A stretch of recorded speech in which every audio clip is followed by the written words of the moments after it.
Bismillahirrahmanirrahim. Assalamualaikum warahmatullahi wabarakatuh. Perkenalkan, nama saya Riola Saputra dari jurusan Teknik Sipil, Fakultas Teknik Universitas Riau. Nah, kali ini saya akan mereview sebuah jurnal yang berjudul Analisis Dampak Kemacetan Terhadap Ekonomi Pengguna Jalan, di mana studi kasusnya depan Tugu Taman Kota Manado. Nah, jurnal ini dibuat oleh David O.M. Kawulur, Amran T. Naukoko, dan THB Maramis.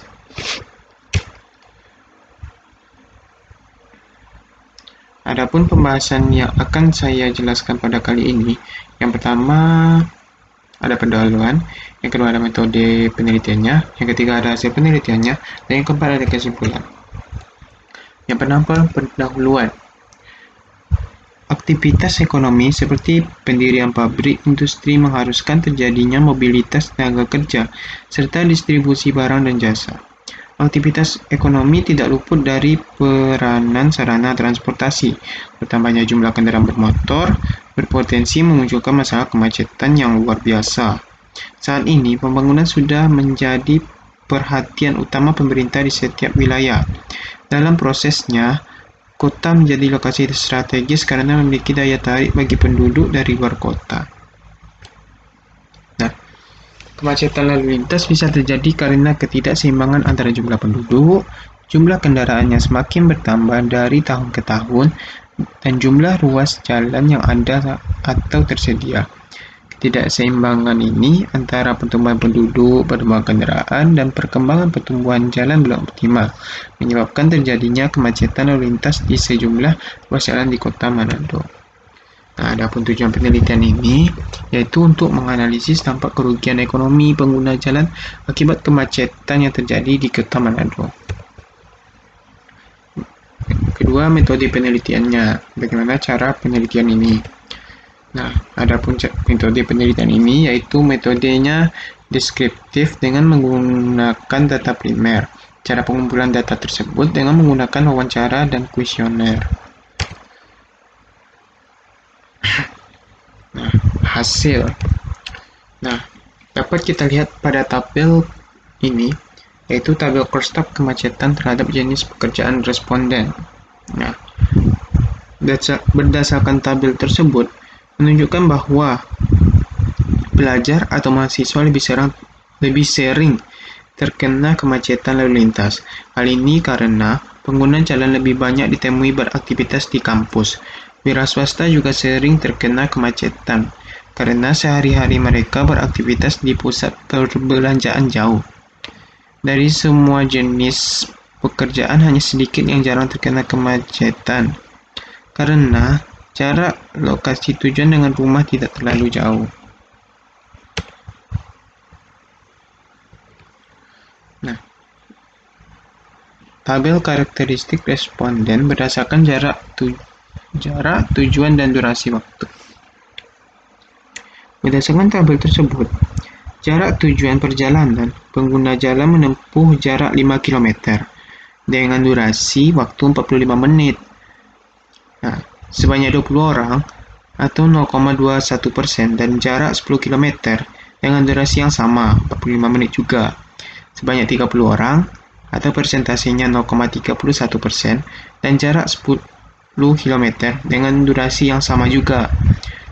Sebanyak 20 orang yang persentase 0,23% dan menempuh 10 km sampai 15 km dengan durasi yang sama.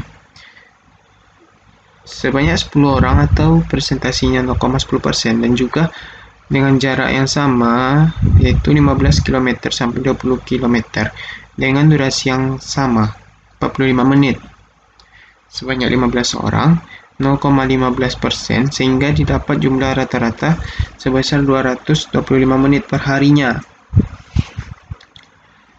Dan dari jarak tempuh dari daerah asal ke tempat tujuan dengan jumlah responden terbanyak yaitu jarak 10 km. Dan sebaliknya dari jarak yang paling sedikit sebanyak 10 orang dengan jarak 10 km sampai 15 km.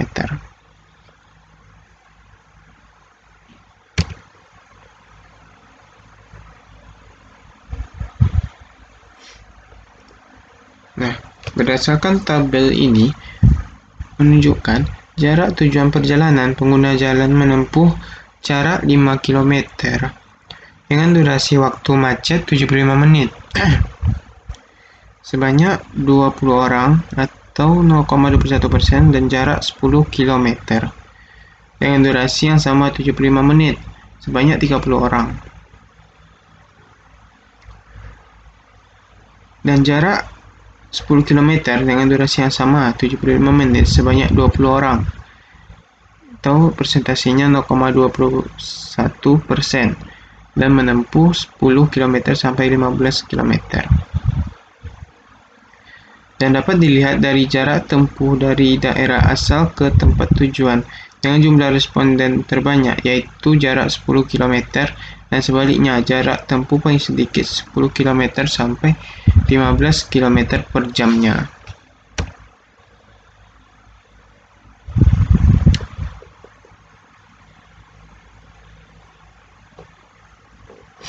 Selanjutnya ada tabel karakteristik responden berdasarkan jarak tujuan perjalanan dan biaya pengeluaran bahan bakar minyak saat lalu lintas macet dan pendapatan bersih atau neto.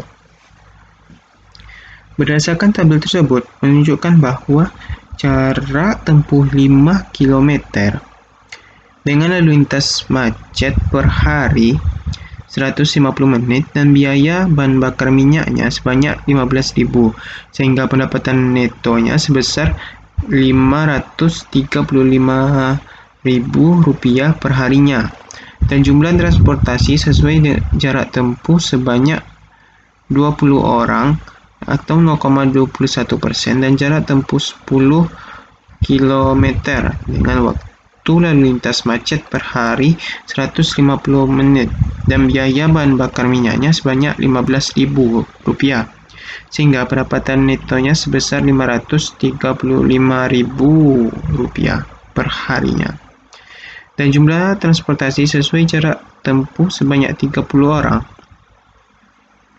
atau 0,31% juga jarak tempuh yang sama 10 km dengan waktu lalu lintas macet per harinya 150 menit dan biaya bahan bakar minyaknya sebesar Rp15.000 sehingga pendapatan neto sebesar Rp535.000 per harinya. Nah, dapat dilihat pada tabel berikut. Nah, dan didapat total rata-rata ya. Total rata-ratanya untuk pendapatan neto per harinya sebesar Rp2.675.000.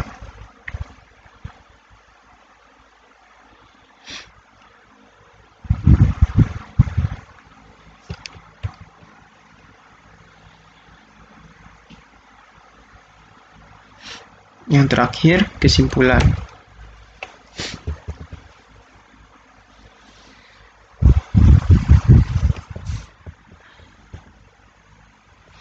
Adapun kesimpulan dari jurnal ini,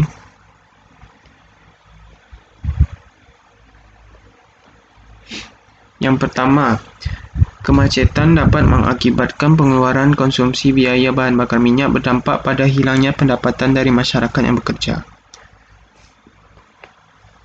Pengeluaran rata-rata pembelian bahan bakar minyak berdasarkan sesuai jarak tempuh dalam kondisi lalu lintas normal baik pengguna mobil dan kendaraan beroda dua adalah sebesar Rp100.000 per harinya.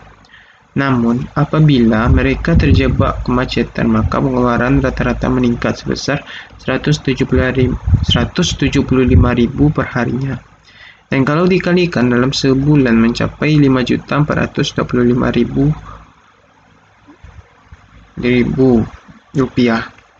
175 dikali dengan 365 untuk setahunnya, maka potensi ekonomi yang hilang dari kerugian penggunaan bahan bakar minyak akibat kemacetan yang ada di Kota Bandar sebesar Rp63.875.000 per tahunnya.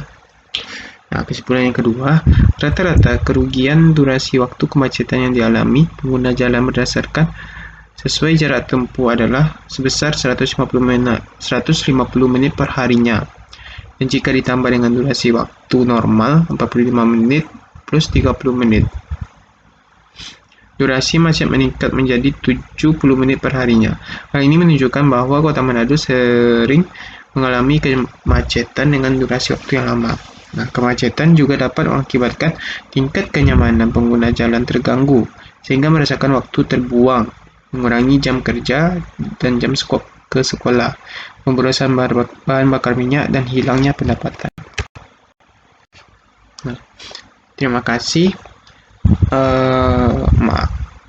Mohon maaf jika ada kekurangan dari hasil review saya, dan mohon koreksinya dari teman-teman sekalian. Wabillahi taufik wa hidayah.